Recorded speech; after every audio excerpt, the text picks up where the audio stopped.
Barka da zuwa Hausa Magic TV. Sai dai ka manta mai sauraro, ka danna mana alamar subscribe da ƙararrawar sanarwa, domin ta hanyar haka ne kawai za a kasance da sababbin shirye-shiryenmu da zarar mun ɗora. Mun gode. Assalamu alaikum jama'a masu sauraro, barkanmu da warhaka, kana barkanmu da sake kasancewa a wannan tasha ta mai suna Hausa Magic TV. Tashar da aka zagaya lungu da sako domin kawo muku labarai na gida da ma duniya baki daya. Sai dai manta mai sauraro, ka danna mana alamar subscribe da ƙararrawar sanarwa, domin ta hanyar haka ne kawai za a kasance da sabbin shirye-shiryenmu da tsarin mun dora. Mun gode. Buhari ya ba da umarnin tura ƙarin sojoji 600 a jihar Zamfara.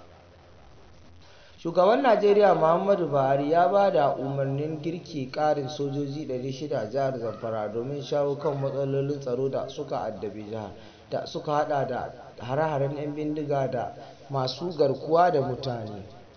Gwamnan jihar Bello Matawalle ya bayyana hakan ne ga al'umma bayan ziyarar da ya kai Abuja, inda suka gana da shugaban ƙasar da kuma masu ruwa da tsaki akan matsalolin tsaro. Matawalle ya ce waɗannan sojoji 600 ƙari ne kan waɗanda ake da su yanzu haka, ganin yadda matsalolin tsaro ke ci gaba da ta'azzara kuma za su iso jihar nan ba da jimawa ba. Gwamnan ya ce shugaba Buhari ya amince da lokacin da aka ɗiba domin shirya afuwar da suka gabatar wa 'yan bindiga domin ajiye makamansu, ganin nasarorin da aka cimma. Kana gwamnan jihar ya haramta goyo a kan mashin mai kafa biyu da ya zarce mutum ɗaya, sannan kuma da masu aikin sa kai. Duk wanda aka kama da bindiga ko kuma da saba doka zai fuskanci fushin hukuma.